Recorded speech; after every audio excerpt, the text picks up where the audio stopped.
Entonces hay que tener cuidado con esos errores diagnósticos. Su incorrecta valoración puede omitir diagnósticos importantes. Entonces uno ve, una taquicardia, ya le va a pasar. Bueno, entonces le ponemos fentanil y sigue todavía más la taquicardia. O al contrario, puede ser una bradicardia y dice, no, ya le va a subir con el estímulo doloroso. Y ahí los tenemos. Al paciente de repente nos hace paro por no haberle puesto la simple atropina. Nos proporciona una información de qué: ritmo, frecuencia, isquemias, arritmias, trastornos y efectos tóxicos, ¿no? Como los digitálicos, que ya más adelante creo que lo va a mencionar Ivette. ¿Me están escuchando? Sí, Lick, sí se escucha. Muy bien. Entonces, ahora la misma clasificación que habíamos visto, que las arritmias las vamos a clasificar a trastornos de formación de estímulo o de automatismo y trastornos de conducción o de estímulo. Los de automatismo, ya lo muy bien la clasificó Danilo en normotópicas y heterotópicas. Las normotópicas son aquellas como la taquicardia sinusal, el bloqueo sinusal, arritmia sinusal, mientras que las heterotópicas se clasifican en activas y pasivas. ¿Cuáles son las activas? Bueno, las más importantes, las extrasístoles. ¿Cuáles son las extrasístoles? Bueno, pueden ser supraventriculares, ventriculares, monotópicas, politópicas, regulares, irregulares, etcétera. Clasificación que muy bien dio Danilo. Ahorita solo estamos haciendo una mención para aquellos que no estuvieron en la clase pasada. Mientras que en los trastornos de conducción vamos a decir que se dividen en bloqueos y el síndrome de preexcitación, que son los que explicó también ahora Danilo, que son sinoauricular, orioventricular y los de rama. Ahora, aquí están las características de los trastornos del automatismo o ectópico. ¿Cuáles son? Se deben a un aumento del foco del corazón que es capaz de sufrir una despolarización espontánea, o sea, descargas repetidas de forma análoga al nodo sinusal. ¿Cuáles tenemos de ejemplo? Taquicardia sinusal, bradicardia sinusal, arritmia sinusal, ya son las que acabamos de decir. Las extrasístoles, ahí tenemos fibrilación que puede ser auricular, nodal o ventricular. Mientras que los de conducción, aquí tenemos cuando existen dos vías que conducen los impulsos cardíacos a distinta velocidad, una anterógrada y otra retrógrada. Ahí tenemos los bloqueos, que ya los dijo Danilo. Tenemos la misma clasificación. Y tenemos la misma clasificación. Ahora, ¿qué procesos pueden iniciar una arritmia cardíaca en el perioperatorio?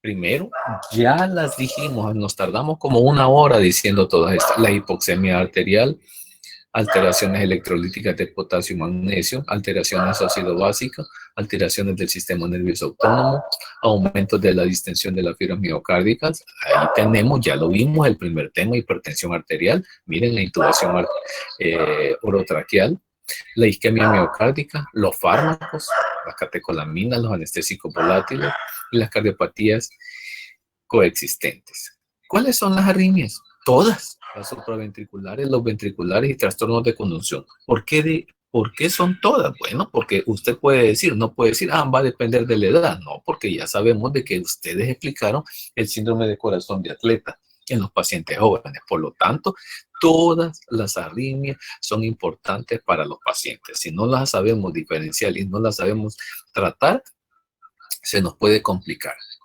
¿Cuáles son las arritmias normotópicas? Ya lo dijimos, misma morfología. Características comunes: presencia de onda P, PR normal y constante QRS normal. ¿Cuáles? Ya las dijimos: taquicardia sinusal, la bradicardia sinusal, pausa sinusal. Allá estaban en las clasificaciones. ¿Cuáles son los ritmos que debemos de anotar? Porque va a ser quizás lo más grave y catastrófico que nos puede pasar como anestesistas, que nos van a provocar una parada cardiorrespiratoria. Tenemos la fibrilación ventricular, la taquicardia ventricular sin pulso, la asistolia y la actividad eléctrica sin pulso. ¿Qué es la fibrilación ventricular? Ahí la tenemos, arriba la imagen. Son despolarizaciones ventriculares múltiples. Miren, aberrante, sin complejos. QRS, reconocible, frecuencia y amplitud irregulares. Entonces, eso no existe. Miren, sin complejos QRS, ahí no se diferencia nada. No se sabe si es onda P, si es complejo QRS, si es onda T, no se sabe nada. Entonces, son aberrantes. En cambio, ¿qué es la taquicardia ventricular sin pulso? Es monomórfica, ritmo de complejos anchos, frecuencia rápida, la morfológica del QRS constante. Pueden ver la diferencia entre la fibrilación y la taquicardia ventricular. En cambio, la sistolia, creo que de todos es conocida, ausencia de la actividad ventricular.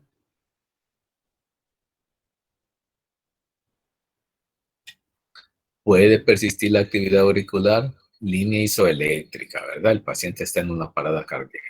La actividad eléctrica de impulso. Mire, aquí tenemos onda P, tenemos complejo QRS, tenemos onda P. Entonces, pero ¿qué pasa? Mire, indicador de parada cardíaca. Entonces, usted después de 10, 15, 20, hasta 30, hasta 40 minutos, cuando es familiar o amigo o conocido o ha sido regada de nosotros, que nos tiramos hasta que salga el paciente y de repente comienza este paciente a generar impulsos eléctricos y uno dice, bien, lo sacamos, pero en realidad ustedes tocan las extremidades y no hay. Es efecto farmacológico. Entonces, esa es una actividad eléctrica sin pulso, indicador de parada cardíaca, electrocardiograma normal, existencia de actividad eléctrica en ausencia de débito cardíaco, las 4T, neumotórax, hipertensivo, tamponamiento cardíaco, tóxicos y trombosis.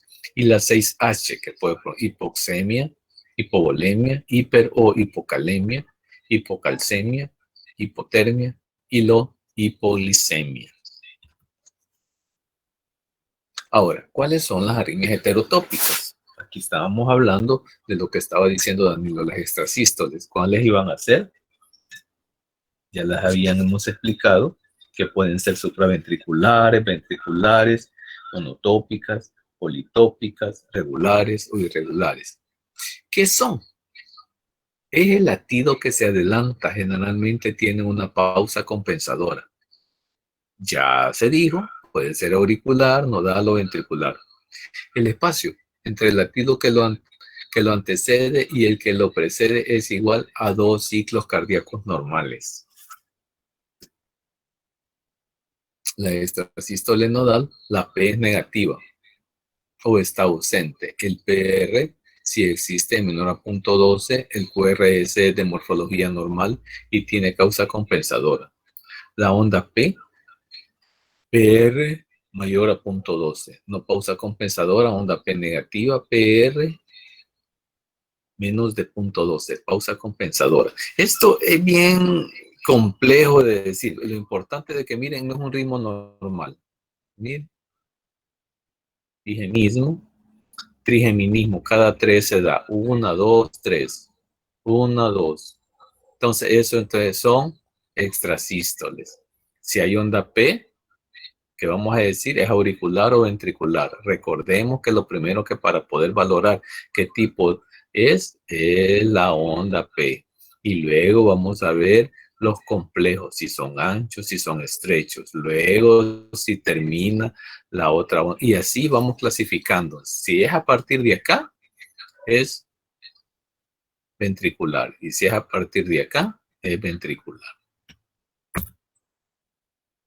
Esto es bien difícil que lo lean, pero son las más comunes. Las arritmias originadas en las aurículas o en el nodo auriculoventricular se clasifican en arritmias supraventriculares y ventriculares, que es lo que estaba explicando. Y ahí tenemos la taquicardia sinusal y la bradicardia sinusal. Esto pues no nos vamos a meter porque son las más comunes y no nos puede generar mucho problema. Bueno, en este sí quizás voy a ahondar porque el paciente a veces se pone taquicárdico y lo primero que hacemos es aumentarle al gas si estamos dando halogenado o le ponemos fentanil, pero el paciente sigue. Entonces no es un problema de dolor. ¿Qué hacemos? Entonces lo primero que tenemos que hacer es administrar un beta bloqueador, ¿verdad? O podemos incluso hacer maniobras vagales. Les dije de que fueran a leer Gambling. Les aseguro que si les hago el examen y les pregunto cuál es la manera correcta de hacer maniobras vagales para disminuir una taquicardia, no lo han ido a leer. Y miren que se los estoy cantando. La bradicardia, pues ya sabemos cómo tratarla con atropina. La bradicardia y las sistolias son complicaciones de la anestesia raquídea. Una bradicardia intraoperatoria es un aviso de un colapso cardiovascular inminente. Por eso vimos en el módulo pasado el tratamiento que se da por el tono de pérdida en el bloqueo del neuroeje. Entonces, ya tenemos que ir saliendo de la casilla que tenemos que administrarle 500 a chorro.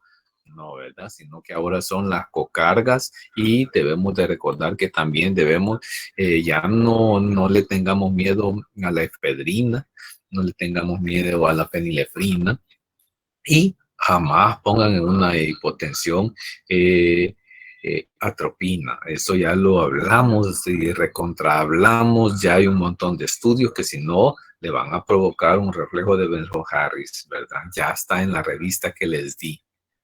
Entonces, pero todo esto que hemos visto les va a servir toda la vida, no para mí ni para Pacheco, sino que para ustedes, porque lo primero, y sigo viendo, se los digo yo porque veo compañeros que llegan allá y lo primero que le da la bradicardia, rápido ponerle atropina. Eso no se puede, no se puede.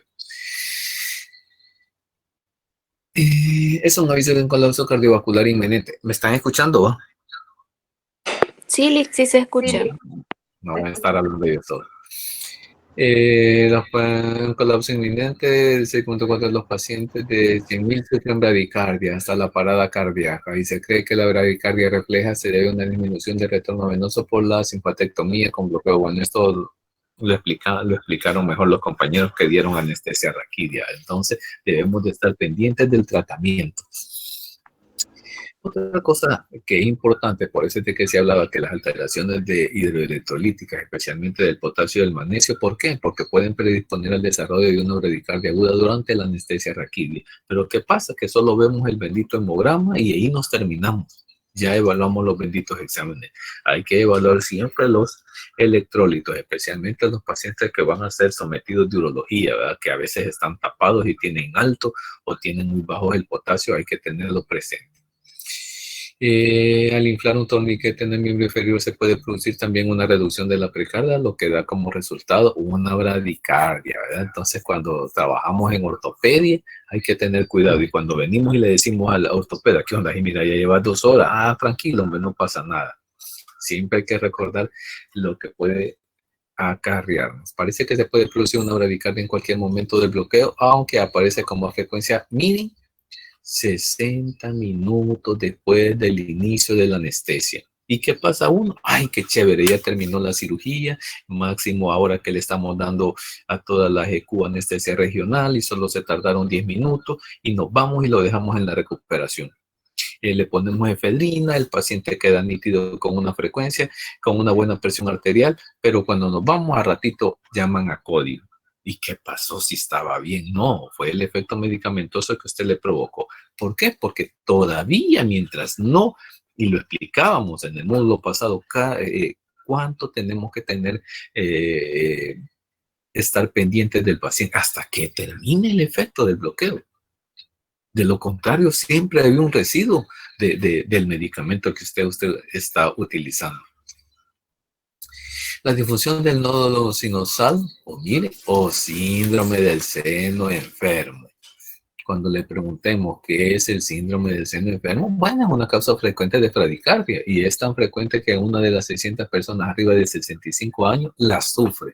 Y es la causa de colocación del 50% de marcapasos, ¿verdad? Entonces quiere decir que podemos encontrarnos en un determinado momento con un paciente con marcapasos. ¿Qué hacer? Ya dijo Milagro las medidas que podemos hacer para poder hacerlo.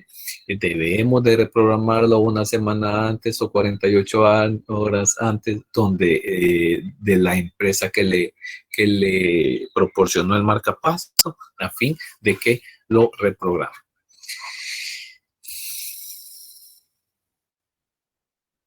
Extrasístoles auriculares y de unión. Se reconocen en el electrocardiograma por la presencia de una onda P prematura, ¿verdad? ¿Por qué es auricular? Ah, porque hay onda P, ¿verdad? Entonces acuérdense de eso. Entonces ya vamos entrando en materia cuando hay onda P, entonces es auricular. No hubiera, bueno, entonces es ventricular. Las extrasístoles auriculares no suelen seguir las pausas compensadoras, a diferencia de las ventriculares. Allí estuvo manchando Danilo la diferencia de las pausas. Así es que espero que se acuerden. Este es lo que es la taquicardia supraventricular, pero me interesa. La fibrilación y el flúter auricular se consideran taquicardia supraventricular, pero su electrofisiología y tratamiento son distintos de las otras formas de taquicardia supraventricular. Y es por eso que hablábamos, el tratamiento no es lo mismo el yulaje. Por ejemplo, usted tiene una fibrilación auricular, si tenemos un marcapad, un desfibrilador monofásico, se le va a proporcionar 200 joules. Pero si es bifásico, le vamos a proporcionar de 120 a 200 joules en una fibrilación auricular. Si tuviéramos un aleteo auricular, vamos a poner y tuviéramos un cardioversor monofásico, le vamos a dar 100 de joules. Pero si lo tenemos bifásico, de 50 a 100 joules. Si es una taquicardia ventricular, ya no es auricular, mire, ventricular, le vamos a hacer 200 si es monofásico y 100 si es bifásico. Ya han generado un estudio hace poco de que en los bifásicos generalmente son 2 descargas. Dicen de que no ha mejorado mucho las arritmias con una sola, con las 2 descargas. Así es que ellos manifiestan en las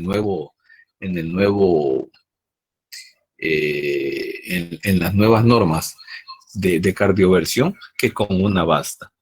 Si es una fibrilación ventricular, entonces vamos a dar 360. Miren, de las anteriores nunca habíamos mencionado de 300, pero lo que es una fibrilación ventricular y una taquicardia ventricular sin pulso, que son graves y que el paciente prácticamente está muerto, se va con todo. 360 joules. Y de 120 a 200 joules si es bipolar. Entonces aquí podemos ver de que no es algo de que solo vamos a ir a quemar y ya. Ahora, el posicionamiento de las paletas, lo que hablábamos, que se nos quedó en el tintero con Pacheco.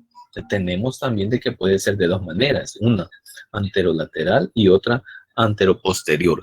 Entonces, tomen nota, vayan a leer cuáles son, porque es otro gran cachimbo de letras que ustedes van a ver, y el objetivo es de que ustedes toda esta, bueno, voy a ir a leer lo que es el flúter auricular, que ustedes van a leer. Entonces, lo de las paletas también es importante que sepan a dónde van, a fin de que pueda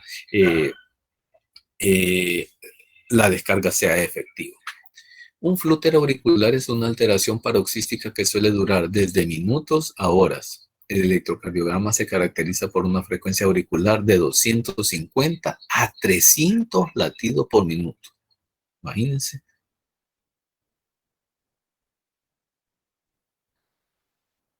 Las señales eléctricas llegan desde las aurículas a un ritmo rápido pero regular, con lo que los ventrículos se contraen más rápidamente y aumentan el ritmo del corazón. La frecuencia cardíaca se mantiene regular y el corazón late más rápido. Cuando las señales que emiten las aurículas son demasiado rápidas como para que los ventrículos puedan responder, el electrocardiograma presenta un patrón de dientes de sierra. Esa es la característica, ¿ve? No se les vaya a olvidar, ya que aparecen 2 o más ondas P entre cada complejo.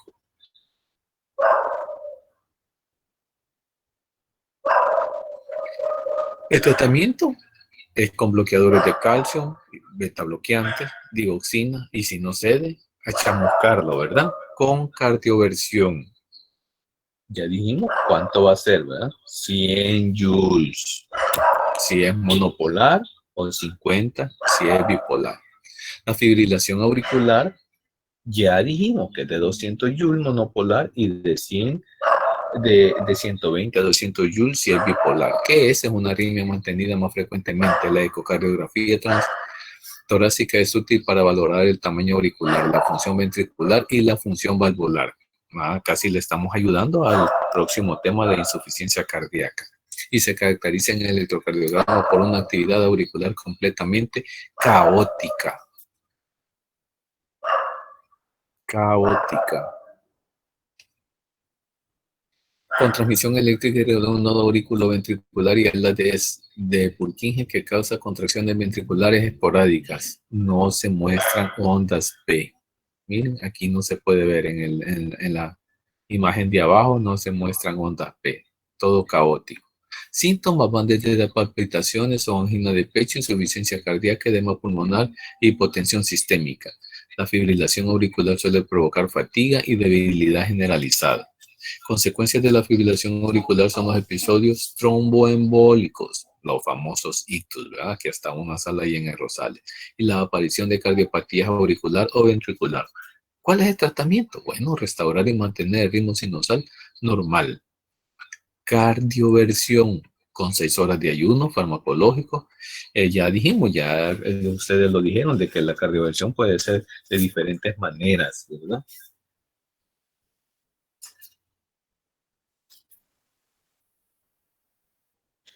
Al principio, pues la cardioversión generalmente era con corriente alterna, ahora ya no es con una corriente alterna, sino que es una corriente continua, es lo que les preguntaba Pacheco la vez pasada, ¿verdad? Entonces no es la corriente que nosotros tenemos en la casa, no funciona con eso. La defibrilación, pues es la administración eh, aleatoria no sincronizada. Defibrilación no sincronizada de una descarga durante un ciclo cardíaco. En 1962 pues se comenzó a utilizar la corriente continua. Hay que tenerlo presente, no vayan a conectarlo en lo de su casa que se van a echar los fusibles. Mientras que la cardioversión es la administración sincronizada. Y entonces, ve, cardioversión. Fibrilación auricular, cardioversión. Ahí le está dando ya la lechita. Sí, hombre, sí que dejo mejor que ellos lo sigan dando. Entonces, y aquí tenemos, ya dijimos que puede ser la cardioversión eléctrica o farmacológica. Y miren, y le dejé de tarea, es más, Ivette, no, Danilo, dame las contraindicaciones de la miodarona.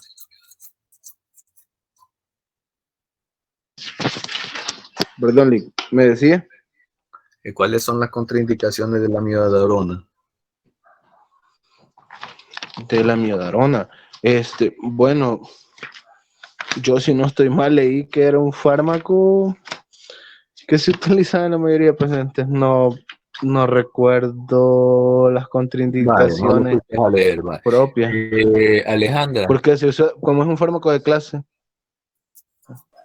Yo leí que estaba contraindicado en los pacientes con shock cardiogénico, en pacientes con bloqueo auriculoventricular tipo 2 o de segundo grado y tercer grado, y en pacientes que también lleven marcapasos.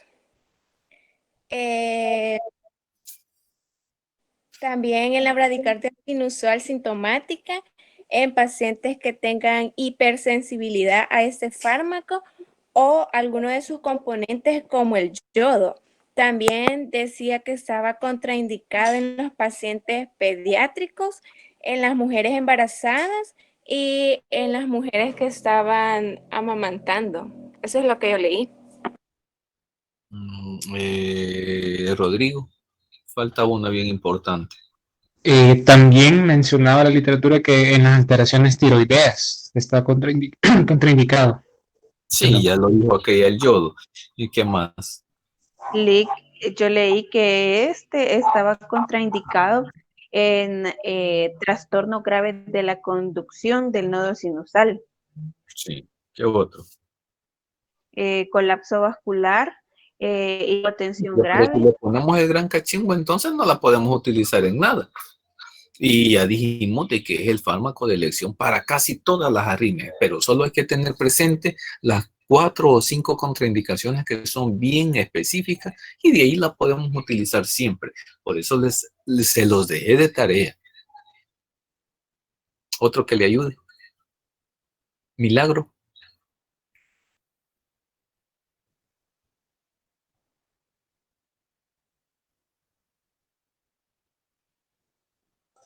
Yo solo había encontrado en que era en el bloqueo sinoauricular, en alguna bradicardia sinusal y en el bloqueo de conducción de segundo grado tipo 2 y en los de tercer grado. De electrolitos. ¿No encontraste nada? No, de electrolitos, sino. Bueno, entonces sigue de tarea. En la taquicardia ventricular ya no estamos hablando de la aurícula, sino del ventrículo. Por lo tanto, aquí sí ya nos tenemos que comenzar a preocupar. Mire, cuando aparecen 3 o más extrasístoles ventriculares con una frecuencia superior a 120 latidos por minuto. Los complejos QRS están ensanchados. Miren, esto es grave. Cuando ustedes vean esto, inmediatamente encomiéndense a Dios para que este paciente pueda volver a su ritmo, porque si no, se va a morir.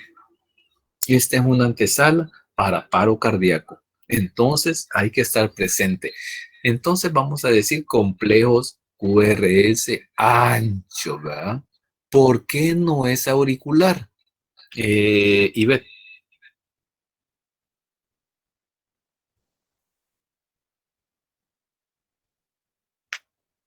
¿Me puede repetir la pregunta, por favor? Ay, Dios mío.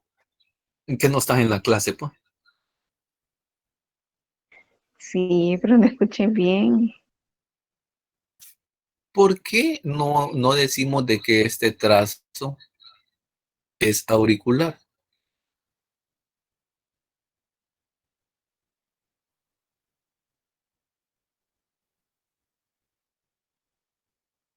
Porque no hay onda pélica.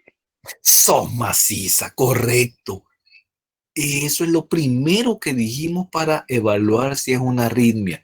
Ver si lo antecede una onda P y como no hay, es lógico que va a ser ventricular. ¿Ventricular de qué? Eso dejémoslo secundario. Pero ya no hay P, ventricular. Un peligro. Se nos puede morir el paciente. Entonces, así quiero que vayan todos agarrando la onda, ¿va? Complejo ancho. Sí, hombre, es ancho. Entonces es ventricular.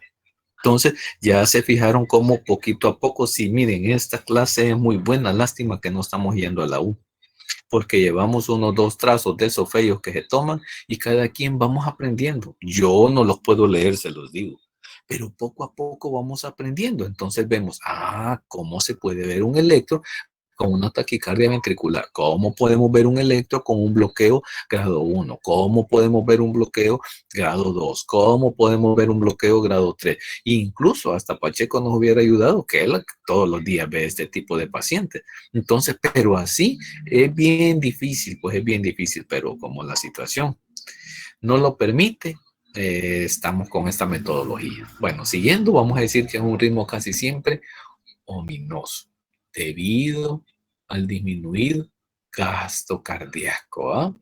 Allí ya le estamos dando la media clase al otro grupo, que produce mínimo tiempo de llenado de los ventrículos y una pérdida de la patada auricular. Y tiene una alta tendencia a convertirse, miren, fibrilación ventricular, paso a muerte. Las causas de esta arritmia incluyen la isquemia de miocardio, ya lo vimos, el infarto, una contracción ventricular prematura cayendo la onda T, toxicidad de fármacos, los digitálicos, por ejemplo, y las anormalidades de los electrolitos. La taquicardia ventricular es frecuente, miren, tras un infarto agudo al miocardio. Por eso debemos de tratarlo rápido, porque si no, este paciente no se va a morir de la necrosis, sino lo que lo va a matar va a ser la arritmia arritmia subsecuente que le ha provocado el infarto. En procesos inflamatorios o infecciosos cardíacos. Por eso hay que tener cuidado con la pericarditis, ¿verdad? O, mire, toxicidad digital. Y en el tratamiento, ¿cuál es? La cardioversión eléctrica o inmediata. Y se puede administrar lidocaína. Aquí está. ¿De cuánto? De 1 a 2 miligramos. Sigue de infusión continua. Ahí está, de 1 a 4 miligramos por minuto. O procainamida. Pero esa, antes tenemos lidocaína. Cuando utilicemos lidocaína, hay que tener presente que no tenga preservantes. Si tiene preservantes, se lo va a echar más rápido de lo que estaba este paciente. Así es que, por favor, tienen que ir a ver porque hay hasta 4 presentaciones de lidocaína. Entonces hay que ir a ver de que no tenga preservante. Todos se parecen, ¿verdad, Pacheco? Sí, así es. Y cuando estos dos fármacos no resulten eficaces, se puede administrar bretilio. Pregunta de examen, ¿va? Cuando la cardioversión, la lidocaína no funciona, ¿cuál es? Ahí está. Puchica, hasta las preguntas le estamos dando demasiado bueno, nos estamos volviendo. Ahora venimos la fibrilación ventricular. Híjole, después de la taquicardia viene esto. Y esto es más grave todavía. Es la causa más frecuente de muerte súbita cardíaca. Para aquellos que de repente están en clases y ya mañana no los vamos a tener, pudo haber sido una fibrilación ventricular. Y la mayoría de los pacientes padecen de cardiopatía de base. La fibrilación ventricular suele ir precedida, ya lo dijimos anteriormente, de la taquicardia ventricular. Si no se trata a tiempo, se va a volver a este ritmo. Y se va a morir si no lo chamuscamos. En el electrocardiograma, por contracciones caóticas asincrónicas de los ventrículos sin complejo QRS. Mencione un ritmo que no tenga complejo QRS. Ya la regamos. Miren, complejos anchos. En cambio, en este no hay complejos, sin complejos. Así es que no se vayan a confundir en el examen. Miren que esto es bien confuso. ¿Cuál es el único tratamiento? Si está fibrilando, es lógico, ¿va? Ni pensarlo 2 veces, desfibrilarlo.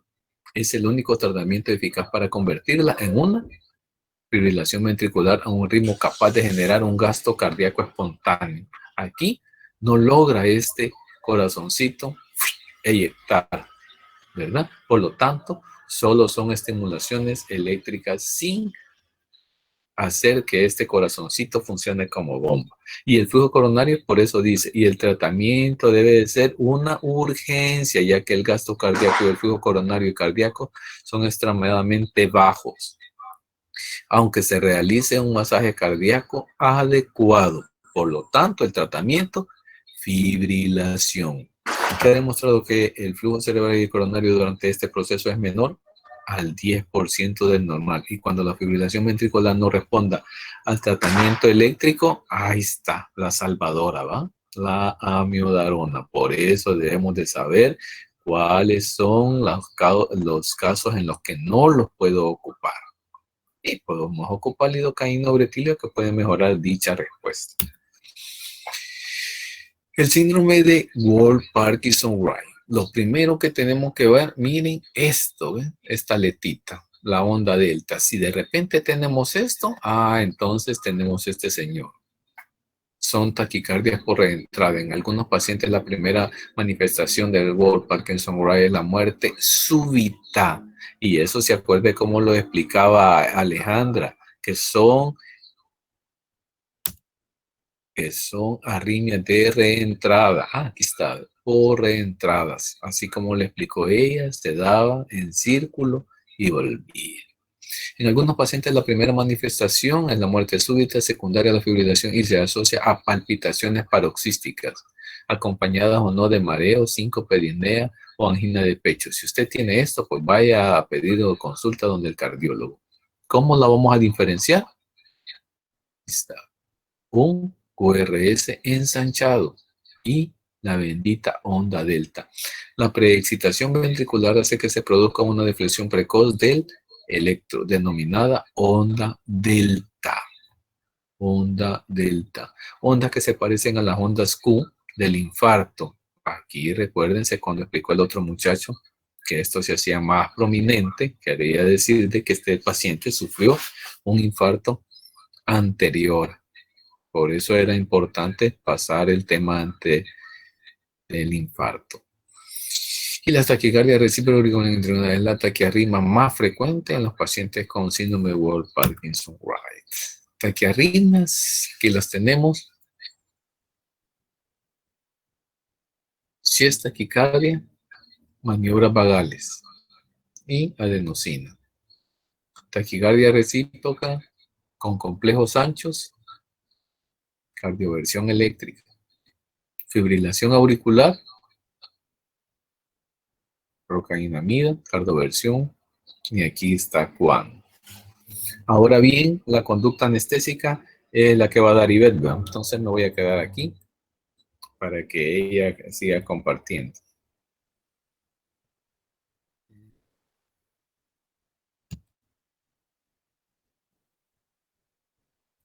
Ya le voy a proyectar mi pantalla.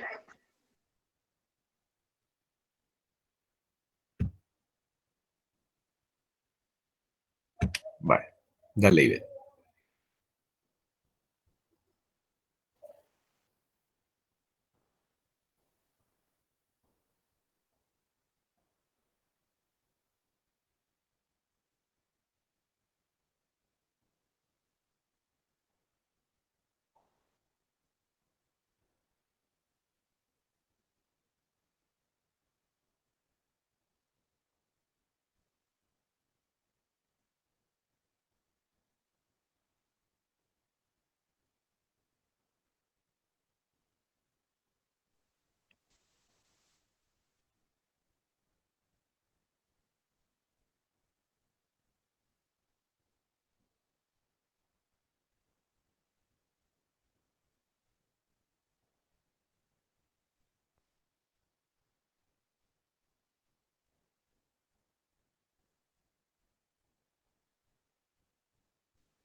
Bueno, yo voy a hablarles un poco de la farmacología antiarrítmica.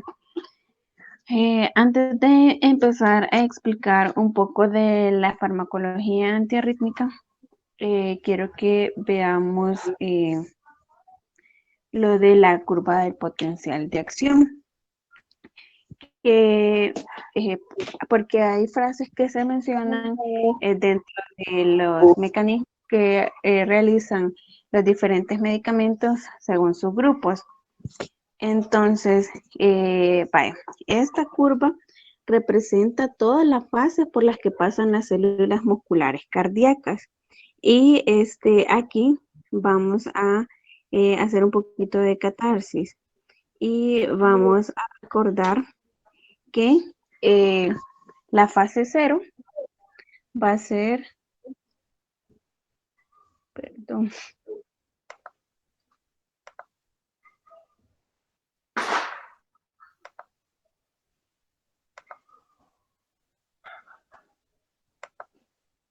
vaya, vamos a tener que la fase 0 va a ser este segmento que tenemos acá. ¿Y qué es lo que va a suceder en la fase 0? Va a suceder la apertura de los canales de sodio por los que se van a difundir en el interior de la célula. Luego vamos a tener la fase 1, que es esta que está acá, que lo que va a suceder ahí es que se va a llegar al nivel máximo del sodio y los canales se van a cerrar y se van a abrir los canales de potasio con un flujo lento de fuera de la célula. Posteriormente vamos a tener la fase 2. Bueno, aquí vamos a tener la formación de la meseta por la apertura de los canales de calcio. lo que va a prolongar la duración de un potencial. Seguidamente vamos hasta la fase 3. Aquí hay un flujo más rápido del potasio al exterior, lo que provoca la hiperpolarización de la membrana. Y al final vamos a tener la fase 4, que esto se encarga de que la membrana va a regresar a su estado de reposo. Ya teniendo claros estos conceptos, quiero que empecemos con los fármacos de clase 1, que se puede decir que son la fase 1. Vaya, estos fármacos son todos aquellos que actúan en la fase 0 y estos tienen divisiones. Está la clase 1A. Permítanme, voy a borrar acá.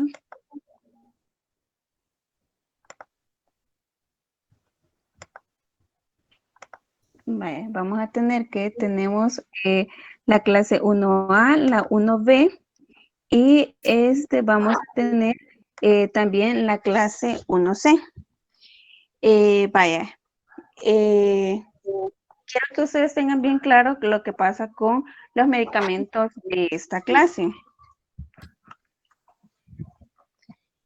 Cuando,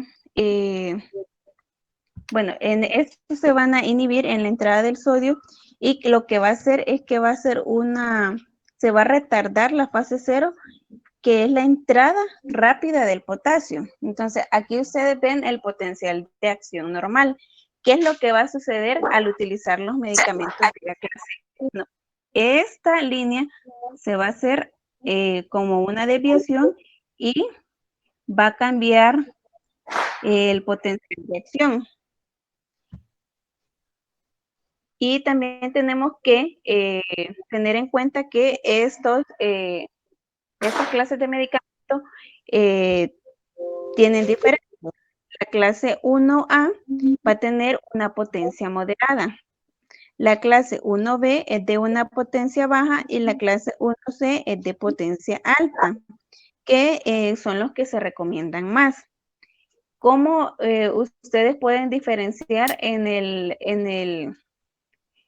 el potencial estos medicamentos? Bueno, vamos a tener que la clase 1B va a estar mucho más cerca del, ¿cómo les digo? Bueno, les voy a hacer todas las gráficas para que ustedes puedan visualizarlo.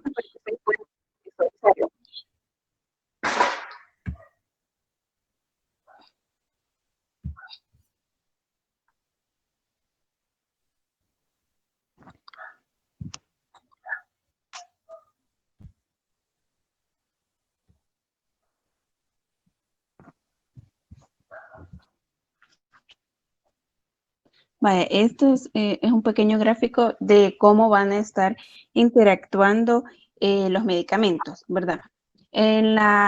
Decíamos anteriormente que el que tiene una potencia más alta es el 1C, que ustedes pueden ver que es la que está más pequeña, o sea, la que tiene como más inclinación.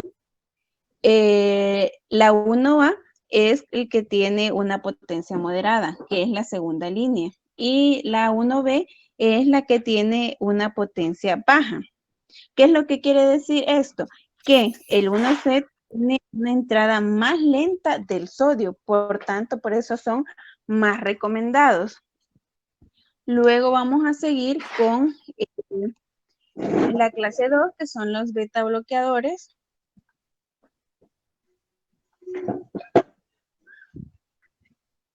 Tenemos la clase 2, que son los beta bloqueadores, y pues estos tienen efectos de depresión en el seno auricular.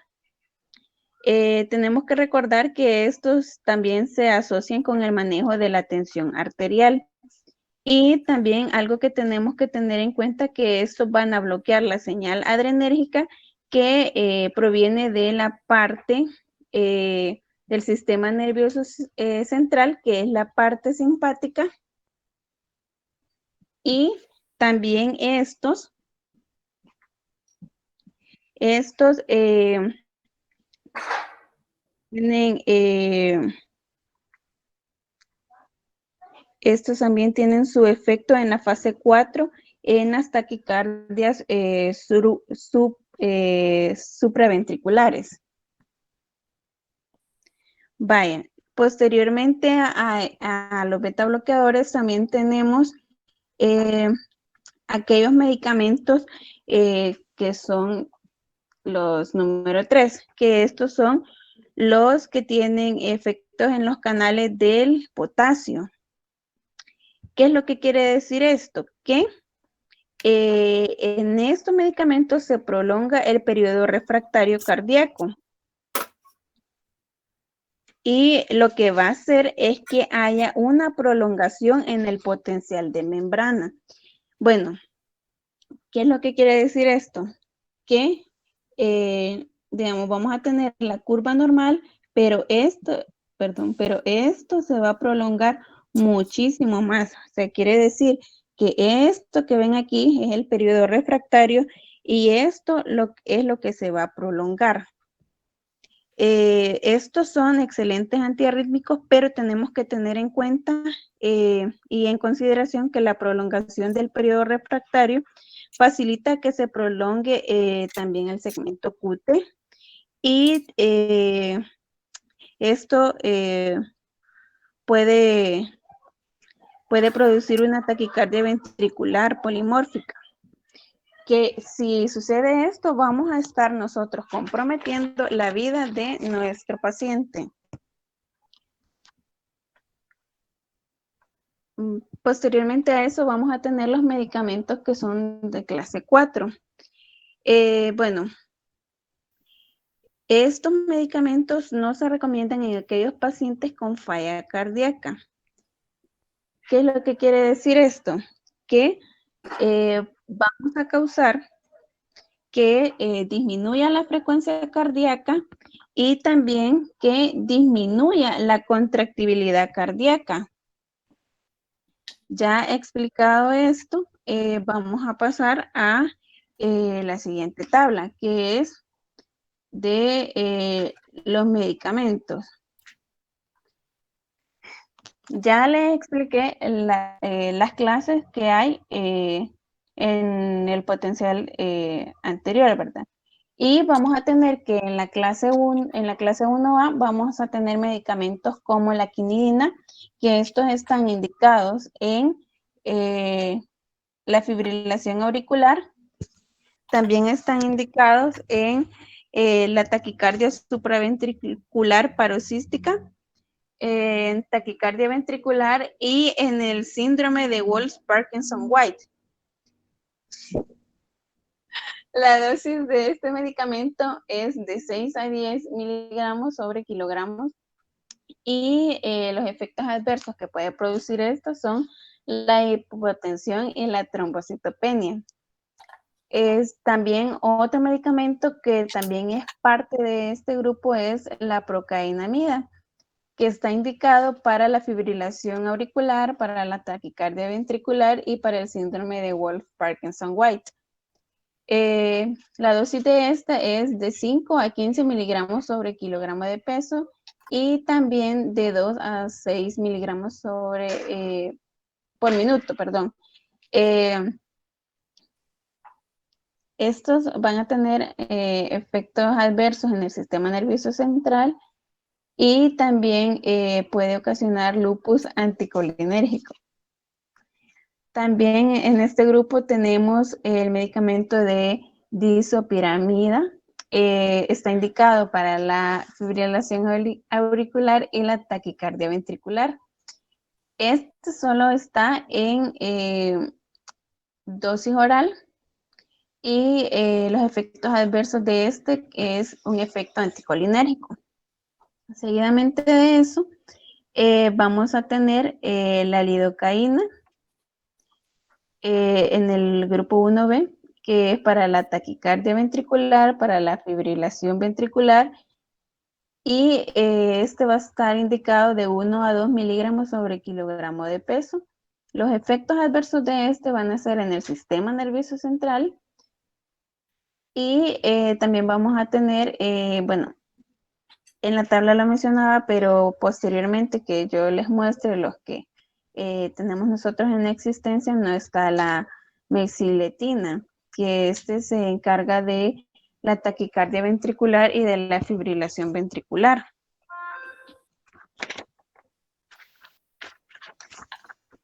En la clase 1C, Está la famosa miodarona.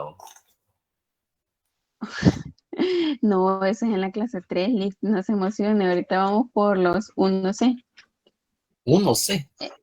Dale. Sí, cálmese. Está la encainidina, que es para la taquicardia ventricular. Este medicamento solo se utiliza en vía oral. También en esta clase tenemos la propafenona, que es para taquicardia ventricular y fibrilación ventricular, y son 2 miligramos sobre kilogramo de peso. Seguimos con la clase 2, que aquí tenemos el esmolol, y este está indicado para taquicardias supraventriculares. La dosificación de este es 0.5 miligramos sobre kilogramos de peso. Y ahora sí, vamos con la clase 3. Aquí tenemos a la amiodarona. Estos son indicados para la taquicardia ventricular y para la taquicardia supraventricular. La dosificación de este es 150 miligramos.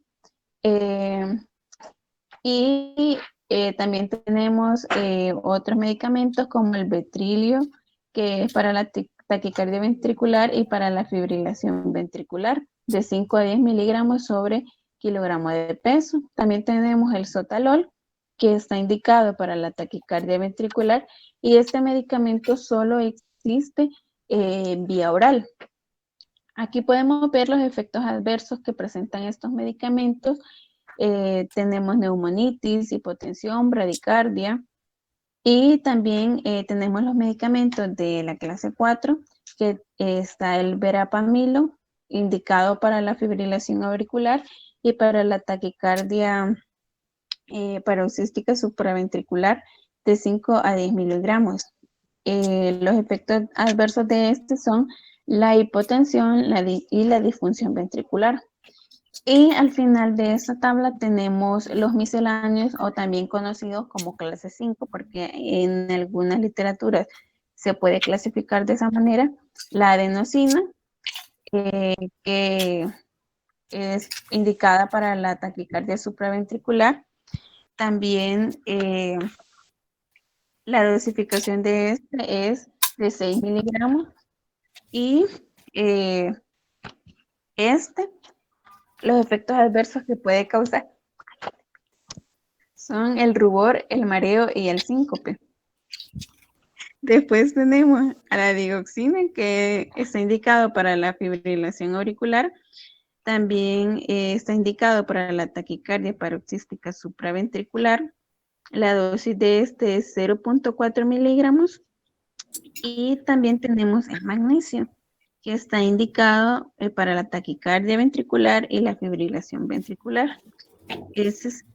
La dosis es de 1 a 2 gramos, y aquí también podemos ver los efectos adversos que ocasiona que es la hipotensión y la disfunción ventricular.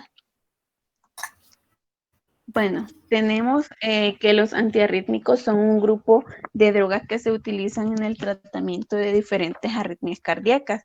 Estas en general actúan modificando el automatismo de los periodos refractarios y la velocidad de conducción de las células cardíacas. Se indican para terminar o controlar un episodio de arritmia, para prevenir la recurrencia de una arritmia y para prevenir la aparición de arritmias graves en situaciones específicas. Las drogas antiarrítmicas también pueden clasificarse de acuerdo a la acción sobre la velocidad de conducción en el sistema excitoconductor. Tenemos las drogas que enlentecen la conducción nodal, que está el digital, el verapamil, la miodarona y los beta bloqueadores. tenemos las drogas que enlentecen la conducción, y en este caso tenemos los histamínicos antirrítmicos, perdón, de la clase 1A, que es la quinidina, y también tenemos las drogas que enlentecen tanto la conducción nodal, que son los del grupo 1C, y en este caso está la flecainidina. Bueno, tenemos la clasificación de los antiarrítmicos de acuerdo a objetivos terapéuticos. Las indicaciones más frecuentes de los antiarrítmicos de uso habitual se usan para suprimir taquicardias sostenidas. En el caso de que nosotros tengamos una taquicardia paroxística supraventricular, podemos hacer uso de la amiodarona, del verapamil, del digital y de la adenosina. En el caso de la taquicardia ventricular, podemos utilizar la lidocaína y la amiodarona. Y para deprimir la conducción auriculoventricular, tenemos que podemos usar los digitálicos y los betabloqueadores como el verapamil y la amiodarona. Bueno, aquí para suprimir extrasístoles y para prevenir taquicardias, tenemos que la quinidina y la flecaína se van a utilizar para supraventriculares y paraventriculares. La lidocaína la podemos utilizar en extrasístoles y taquicardias ventriculares asociadas a isquemias miocárdicas. La amiodarona se va a utilizar en todos los niveles, ya sea supraventricular y ventricular. Los beta bloqueadores se van a utilizar también en todos los niveles, ya sea supraventricular y ventricular. Tenemos que el verapamil se va a utilizar en taquicardias supraventriculares. Y bueno, cuando se utilizan drogas antiarrítmicas, debemos tener presente que en la mayoría de estos casos los niveles terapéuticos están cercanos a niveles tóxicos. Y bueno, todas estas pueden llegar a tener efectos proarrítmicos. Bueno, aquí están los medicamentos que les mencioné anteriormente.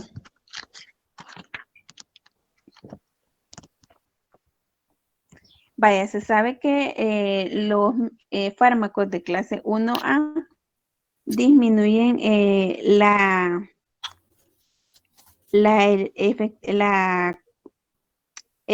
conducción eléctrica cardíaca a nivel de los miocitos y a nivel de las células nodales. ¿Qué es lo que hacen estos principalmente? Bloquean los canales de sodio y retardan la despolarización. ¿Qué es lo que hace que esto se traduzca como una prolongación en los segmentos QRS? Y en este tenemos a la quinidina, que este fue el primer medicamento antiarrítmico. Es de uso muy frecuente y pues este tiene una presentación de tabletas de 200 miligramos. Bueno, este tiene efectos electrofisiológicos y clínicamente los efectos de este se traducen en disminución de la frecuencia cardíaca, retardo de la conducción auriculoventricular y en el sistema de la frecuencia cardíaca, específicamente en el His de Purkinje, y un aumento en la duración de los intervalos QRS y QT. Este tiene efectos vagolíticos, los cuales pueden predominar en algunos casos actuando sobre el nodo sinusal y el nodo auriculoventricular, aumentando la frecuencia cardíaca y facilitando la conducción auriculoventricular. En el caso de emplearse en arritmias como fibrilación auricular o flúter, se debe acompañar con el uso de un beta bloqueante para evitar el fenómeno de conducción auriculoventricular rápida por el efecto vagolítico que este produce. Está indicado tanto para arritmias supraventriculares, que ya se los había mencionado anteriormente en la tabla, y también es útil para el síndrome de Wolff-Parkinson-White debido a que prolonga el periodo refractario. Los efectos adversos de este, ya se los había mencionado en la tabla anterior, que son gastrointestinales como náuseas, vómitos, diarrea, dolor abdominal. Y también tiene efectos sobre el sistema nervioso central. ¿Qué onda, Mosis? ¿Aló? Y también ya les había mencionado que tiene efectos cardiovasculares por ser de la clase 1A, que tengan prolongación de los intervalos QRS y QT, y también taquicardia de puntas torcidas o torsales de points.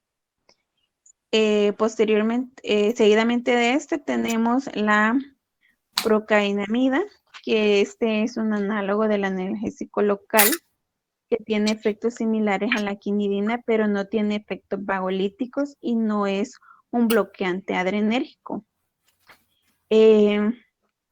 Este prolonga el periodo refractario efectivo, al igual que la quinidina, y actúa sobre el automatismo y excitabilidad y la conducción. También puede deprimir la contractibilidad miocárdica a alta dosis. Este medicamento es muy útil en arritmias supraventriculares como ventriculares. Tiene la propiedad de bloquear la conducción a través de la vía accesoria en el síndrome de Wolff-Parkinson.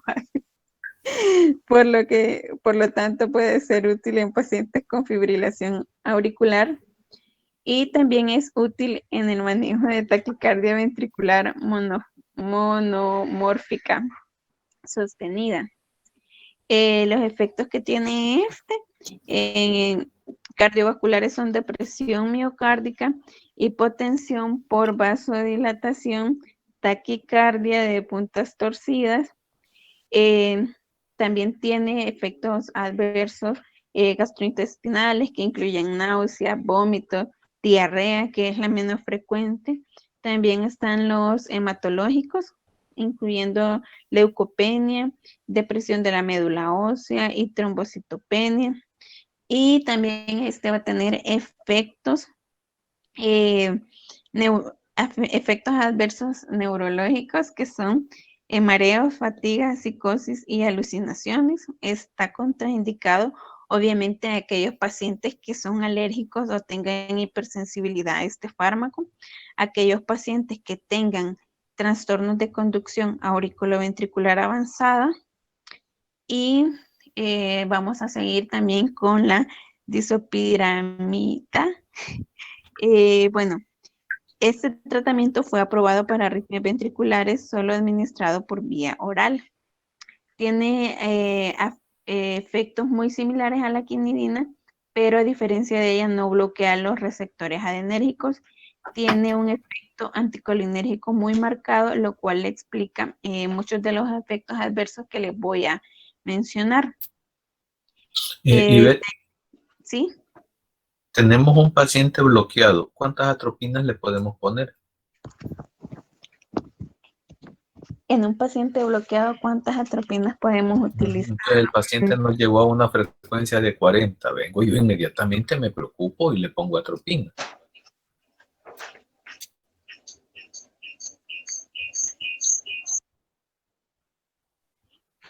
Como estas creo que se aplican por ciclos. En un bloqueo.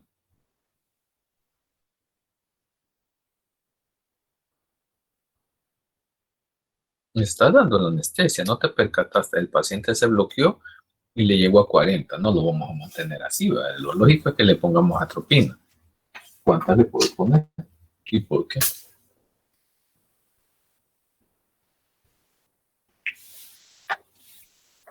No O le sé, pongo 10 y no hay problema. Le sigo son poniendo 7. Yo pensaría que son 7 por el tiempo. 7. Ajá. ¿Y qué decía Cárcamo, el del Bloom, sobre el síndrome anticolinérgico?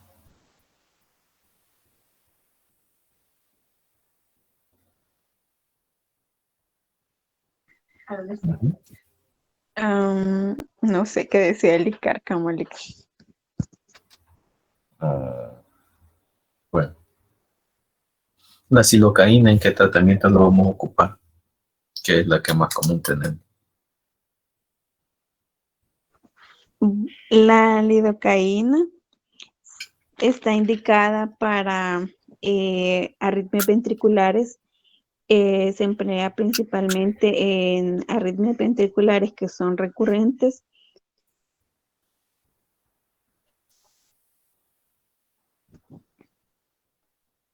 Segura. Sí. ¿Qué cuidado debemos de tener con la silocaína?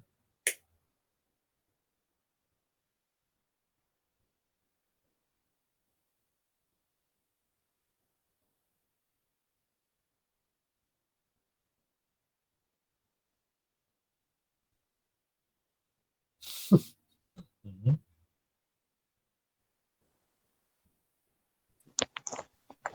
Se bloqueó. Bueno, no, los cuidados que se deben de tener con la lidocaína son los que están relacionados con las dosis, Con la dosis. ¿Y debido a cuánto es que la dosis? tiene la dosis de la lidocaína.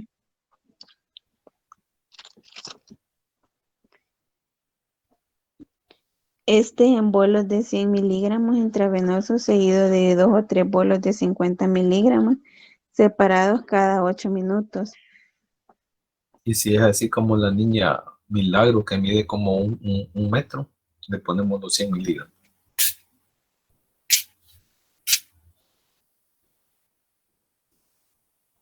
Sí, ¿no? Mm, ¿Cuánto es la dosis antiarrítmica de la lidocaína?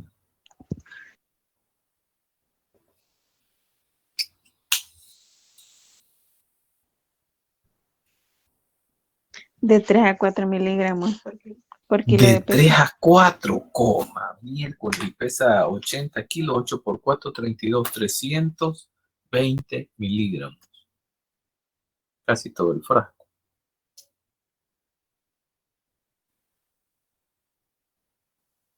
Ujú. ¿Qué otro cuidado debemos de tener? Y fíjate que ya hasta yo te lo dije. Y hasta se lo La repetí. intoxicación cardíaca. Intoxicación cardíaca. Y no para eso lo vamos a poner porque está jodido el corazón. Que no tuviera Mm. preservantes. No Sí, tuviera también. preservantes. Vale, pero ahí viene la pregunta. ¿Cuáles preservantes?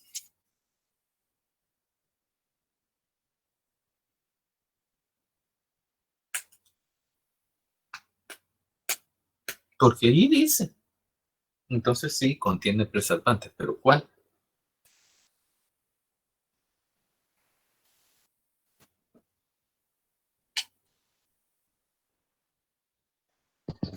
En esa sería el los metilparabeno, creo que se llama uno. Metilparabeno, muy bien, ¿qué otro? El otro era el propilparabeno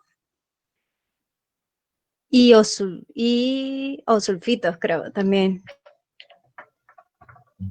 Sí, ¿para qué le ayudaste? Ah, Lo hubiéramos dejado de investigación. Ajá, y ve, qué más Pacheco? Para ir aterrizando de este gran cachimbo de antiarrítmico que apenas tenemos. Ujú.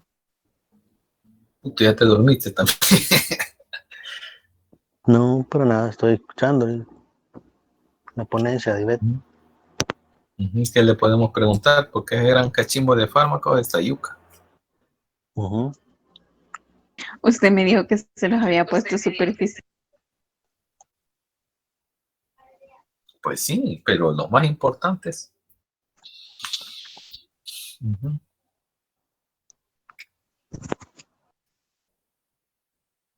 Decime en qué consiste el síndrome de corazón de fiesta.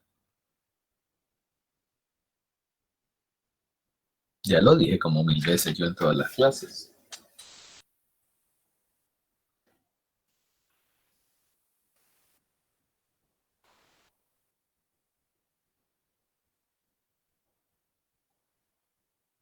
Vamos a ayudarle, Milagro.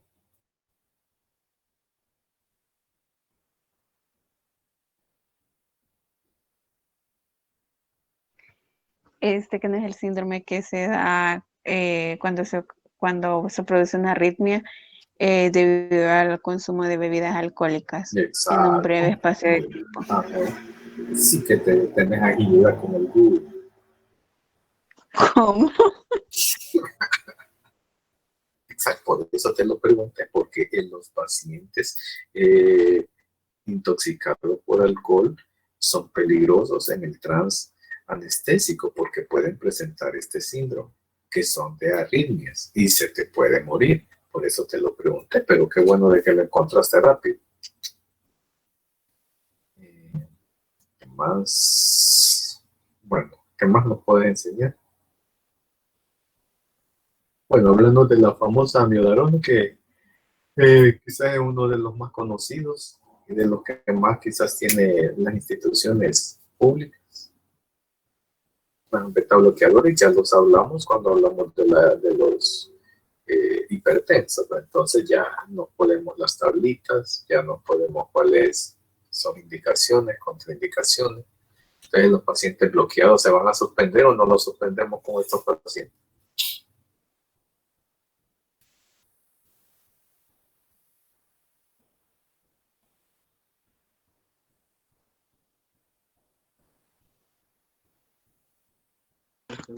Los medicamentos antiarrítmicos no se suspenden en los pacientes. Los beta bloqueadores.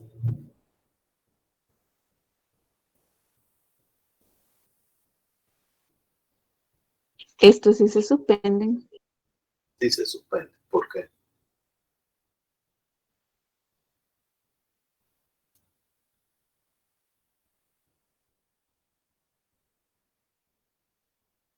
Y eso habíamos dicho que se suspendía.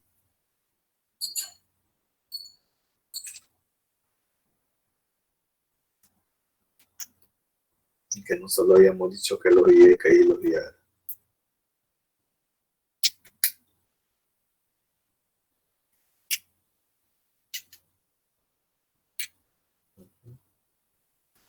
Bueno, dale pasáis. El esmolol. Ah, muy bien. Dale, ¿qué nos vas a hablar del esmolol? Apúrate que ya es noche. Ya me ¿No quedé te sin querés quedar sueño. para la otra semana?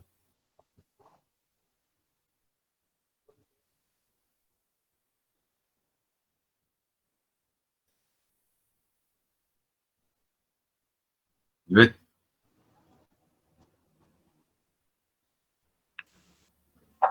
Tengo una pregunta ahí. Ahorita. ¿Cuál es la pregunta? No la voy a contestar, pero hágamela. Estamos utilizando, tenemos pacientes con el uso crónico de betabloqueadores y luego lo tenemos transoperatorio y nos hacen un bloqueo. ¿Cuál es el tratamiento que le tenemos que dar a ese paciente que nos ha hecho un bloqueo y que usa crónicamente betabloqueadores? Nos ha hecho una bradicardia, casi un bloqueo.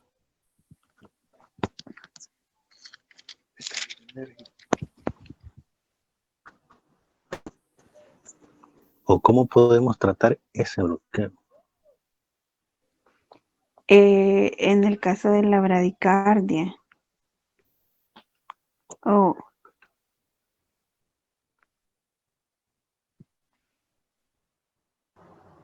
¿Alguna vez han tenido ustedes un paciente con un bloqueo transoperatorio? Nunca, si no han ido a práctico. Ups, perdón, sí. Se me sí, olvidaba. que yo no creo que eso le... ¿Cómo? Es que no, o sea, como es un paciente así, sí, como no vamos al hospital. Ok, ¿quién le ayuda? Ivette, Rodrigo. En dado caso, si el paciente, por dado caso, nos da una arritmia y él consumía betabloqueadores, la opción sería tratarlo con un betabloqueador que nosotros poseamos. En este caso sería el esmolol, porque tiene ciertas ventajas como ser beta-bloqueador cardioselectivo y tiene duración ultra corta. Entonces, solo lo ocuparíamos para la práctica mientras estemos en el proceso anestésico. Espera. No, porque está bloqueado, Rodrigo. El paciente se bloqueó. Ah, está bloqueado. Mm, Ya no podemos Ayúdale, usarlo por Danilo. beta bloqueador. ujú. Yo solamente he leído lo que eran los el manejo que se le iba a dar al bloqueo. ¿Cuál es? Por ejemplo, en el bloqueo tipo 1, el tratamiento puede ser atropina, isoproterenol, marcapaso permanente para el bloqueo persistente.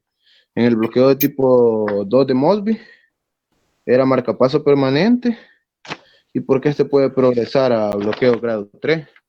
Y en el bloqueo grado 3 era el marcapaso permanente. Ujú.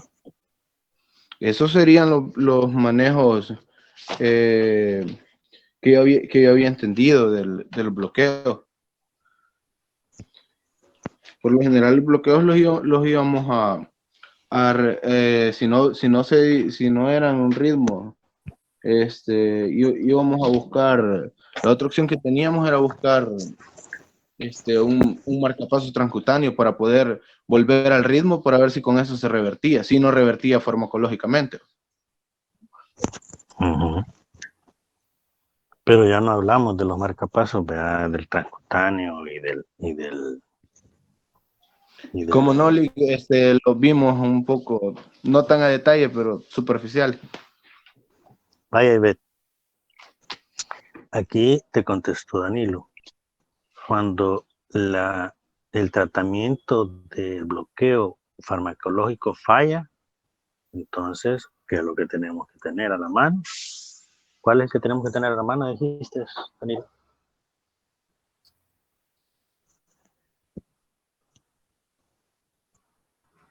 Para un bloqueo. La atropina, Lick. Sí, Te pero perdiste, fíjate. Y ya lo había dicho. Sí, había dicho atropina. Pues sí, pero no, porque ya la atropina pues sí, ya la pusiste y no funcionó. pues sí, ya le pusiste. ¿Cuánto, Perdón. cuánto es el, cuánto es el tope de cuánto es el tope de atropina, dijimos?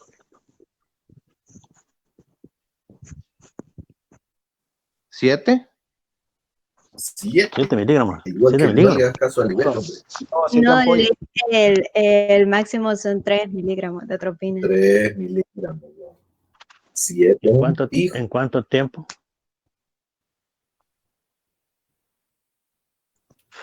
Y cuando ya no falla la atropina, ¿qué hay que hacer? De 3 a 5 minutos es el tiempo de la atropina. Ajá. Si Cuando falla la ya falla la atropina, se puede utilizar la adrenalina atropina, o también el isoproterenol. ¿Cuántas veces hay bueno, que yo utilizar que ha isoproterenol? llevado esta clase de arritmia. No.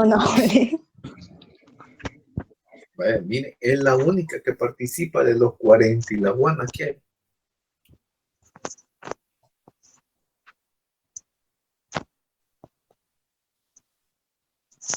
Entonces, Pacheco, ¿qué onda? Entonces,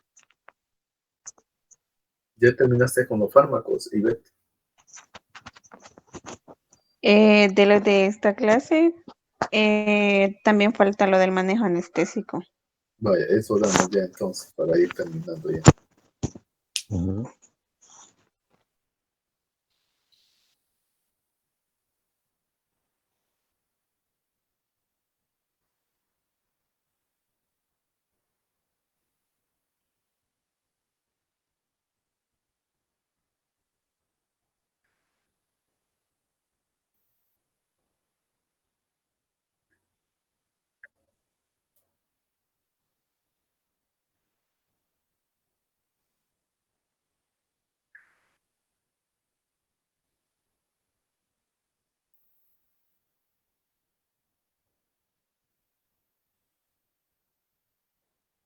¿Qué onda? ¿Qué pasó?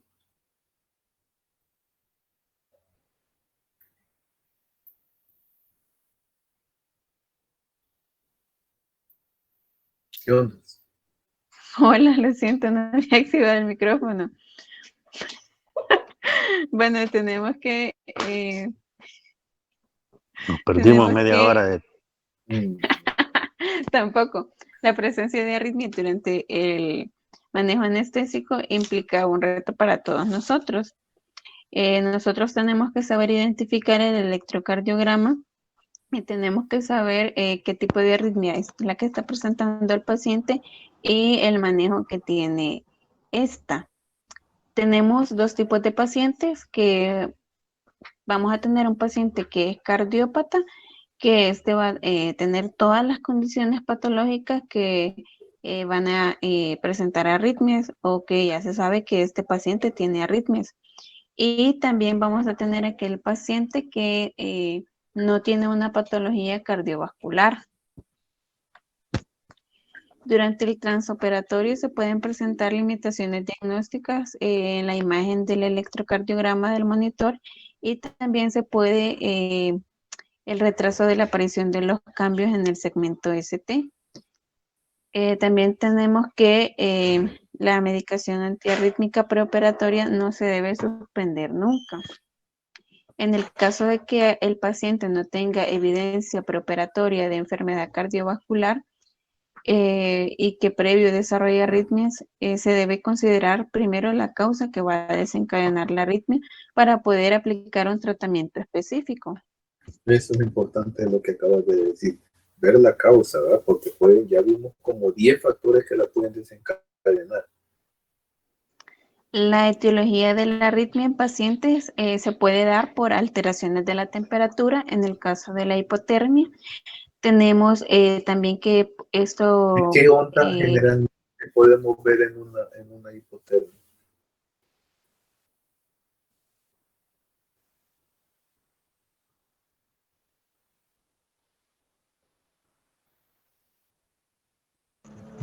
Onda de frío.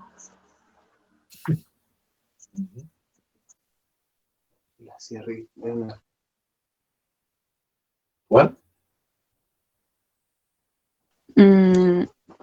en el EKG se va a ver como una especie de sierra. De sierra. Entonces, flúter.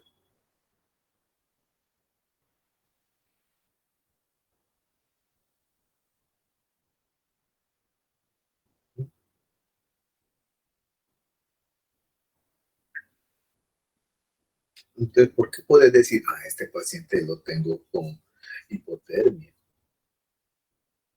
Entonces, ¿por qué es una arritmia? ¿Por qué? Porque hay un cambio en un complejo. ¿Cómo se llama? ¿A dónde es? El complejo ancho. Ancho. ¿Y cuál ancho?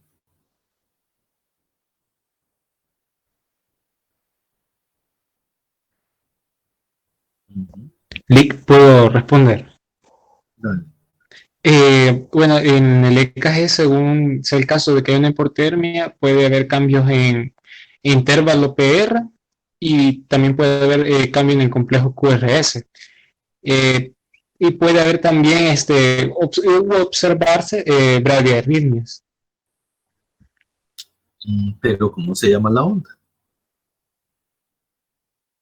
La onda J.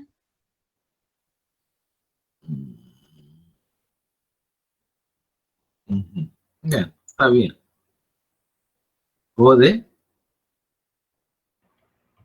No es la onda de Owensboro. Correcto, la onda de Osborne, ¿verdad? Entonces hay que estar pendiente con eso y uno dice, no hombre, este chamaco lo tengo demasiado helado y comenzás a dar tu tratamiento. Por eso tú acabas de decir, primero debo identificar el porqué de la arritmia. Entonces, si es por frío, inmediatamente yo debo calentar los sueros, bajar el suero, calentarlo, calentar los sueros si están lavando la cavidad y una gran cantidad de medidas que no le vas a poner de un solo el antiarrítmico, ¿verdad? Si es por hipoxia, entonces vamos a mejorar la oxigenación y así sucesivamente. Entonces, por eso esa palabra que dijiste es clave. Primero, identificarla y segundo, por qué se está dando. Vale, dale. También Y la tenemos que temperatura tener del hipotético. presente si el paciente tiene cambios en el pH o si hay alteraciones en las concentraciones de potasio, calcio, magnesio o alteraciones en los niveles de oxígeno o dióxido de carbono. Tenemos que tener presente que un plano inadecuado también es una causa frecuente de producción de arritmias. En el caso de una sobredosis de anestésicos, los efectos depresores cardiovasculares se van a manifestar con hipotensión y con bradicardia. En un plano anestésico insuficiente se puede causar taquicardia por estimulación simpática, aumento de conducción auriculoventricular, aumento de automatismo caracterizado por extrasístoles ventriculares, así como disminución del umbral a la fibrilación ventricular como efecto de las catecolaminas circulantes. En un plano anestésico superficial con insuficiente protección neurovegetativa, ocasionada por estímulo parasimpático, respuestas vagales, sobre todo a la tracción del peritoneo o a la manipulación de órganos intracavitarios en el tórax, en el abdomen, los globos oculares o en el tallo cerebral. También tenemos que tener en cuenta que durante la cirugía, durante la intubación, estos constituyen momentos propensos al desarrollo de una arritmia. Y en el caso de la temperatura, en la práctica clínica se sabe que la hipotermia moderada produce cambios significativos en la incidencia y en la gravedad de las arritmias. Y aquí tenemos que el paciente pierde calor por 4 factores.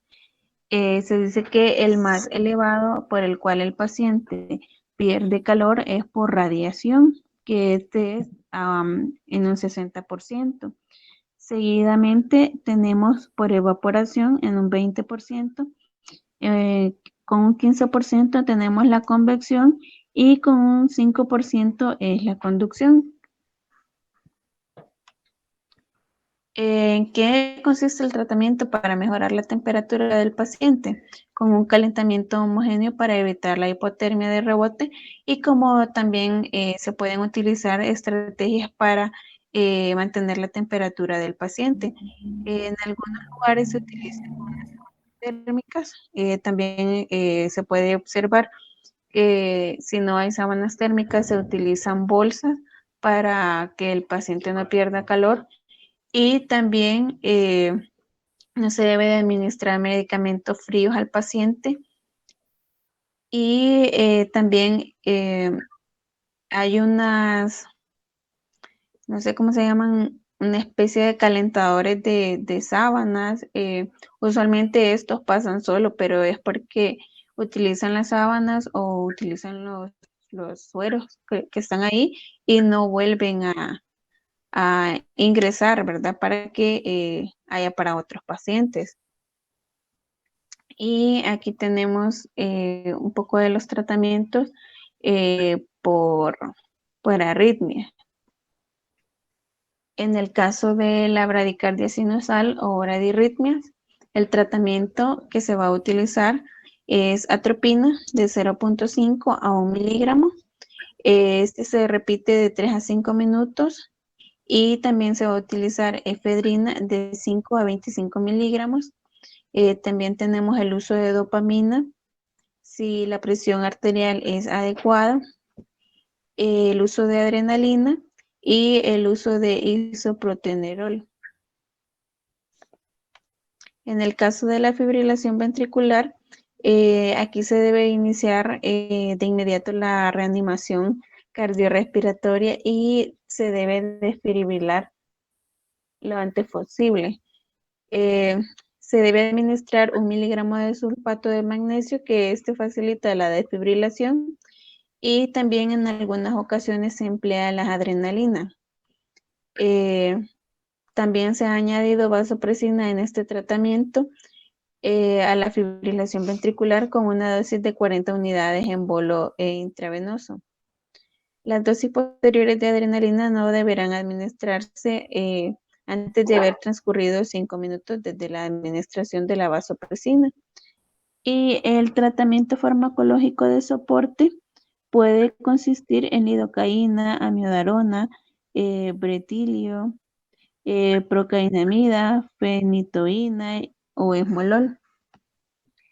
En cuanto a la taquicardia ventricular, si el paciente está hemodinámicamente estable, se recomienda el uso de la amiodarona en dosis de 150 miligramos en 100 ml de suero salino o glucosado al 5%.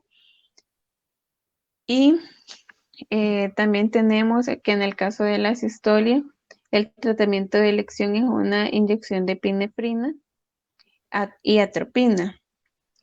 En el caso de usarse estas, deben ser inyectadas directamente al corazón y también se tiene que considerar el criterio que va a tener el cardiólogo.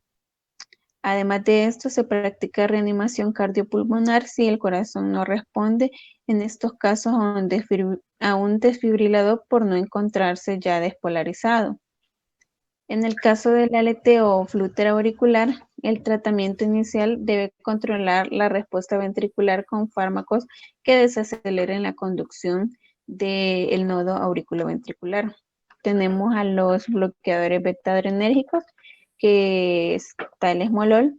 También tenemos a los antagonistas de los canales de calcio, como el verapamilo. También vamos a aplicar cardioreversión con corriente sincronizada y comenzando con una potencia relativamente alta de 100 joules, y este se va a poder aumentar de modo gradual a 360 o según las necesidades que presente el paciente. Se ha demostrado que el antiarrítmico de clase 3 como ibutilida convierte este aleteo auricular en un ritmo sinusal. En el caso de la fibrilación auricular, el tratamiento es bastante similar al aleteo auricular. Hay que prestar atención en la respuesta ventricular y en especial con la administración de diltiazem o de esmolol. Tenemos que se puede utilizar la cardioversión sincronizada con corriente continua, que debe reservarse para enfermos que están inestables hemodinámicamente. También tenemos que en el caso de las extrasístoles, en el primer paso del tratamiento consiste en corregir cualquier anomalía subyacente como la hipopotasemia o hipoxemia. Si la arritmia tiene implicaciones hemodinámicas o se piensa que es un precursor de arritmia más grave, la lidocaína es el medicamento que se utiliza en este caso. Y, ¿qué cuidado debemos de tener con la lidocaína, Ivette?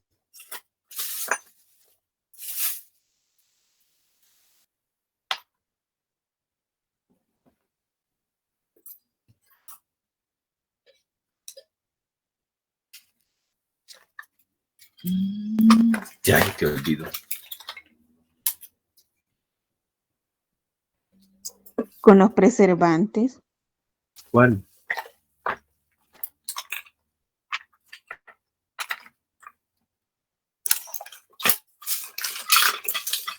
Y te los acaban de decir.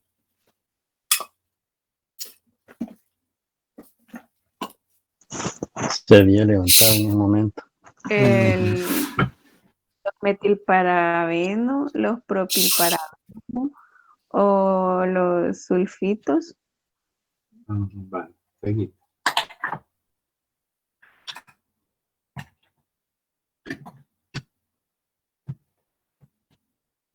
Bueno, en el caso de los anestésicos, Y te falta bastante todavía. no, esta es la última. Vale, dale. Esta es la última Me van a diapositiva. regañar que tan noche yo despierto. Bueno, se tiene que la mayoría de los agentes anestésicos exhiben efectos electrofisiológicos cardíacos y pues se deben de tener en cuenta para tomar una adecuada técnica anestésica en pacientes que sean cardiópatas. Tenemos que los anestésicos portátiles exhiben varias corrientes iónicas, pero su blanco principal son los iones de calcio, debido a que estos agentes disminuyen la activación espontánea del nodo sinoauricular y la conducción del nodo auriculoventricular. Estos inducen depresión del retículo sarcoplasmático, que es un factor que contribuye a la disminución de la contractibilidad, inhiben el canal de sodio y disminuyen el volumen máximo del potencial de acción, y esto es lo que hace que se altere la conducción de célula a célula. También inhiben el canal de potasio, y esto hace que se prolongue el potencial de acción en las células de respuesta rápida, y la traducción clínica de estos es un alargamiento en el intervalo Q y T. Específicamente, los anestésicos volátiles inducen una bradicardia.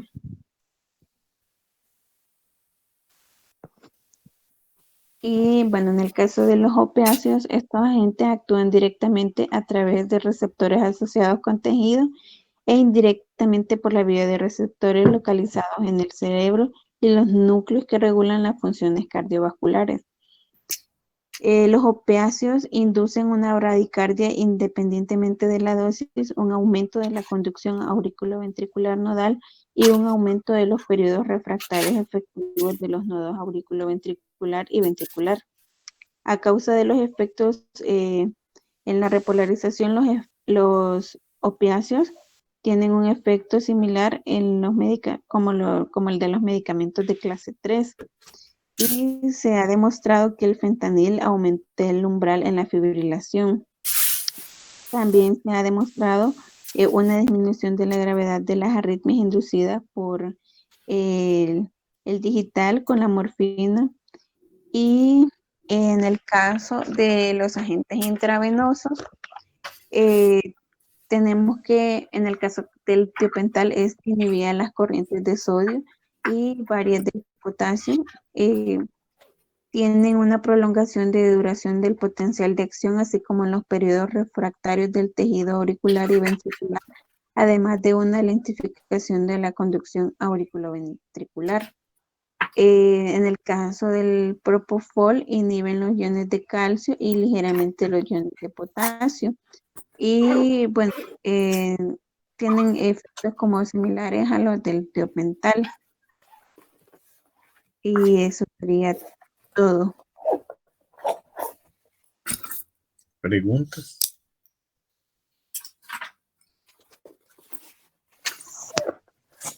Preguntas, jóvenes. Los bichos dormidos están ya. Bueno, espero que sí están dormidos el día del examen. Bueno, si es que sobrevivimos al huracán, va. No va. Bueno, entonces no hay preguntas. Vamos a dormir, que estamos desvelados. Bueno, pues chicos, entonces el próximo tema sería insuficiencia, ¿va? O voy a ver si que un poquito. No sé qué más tengo.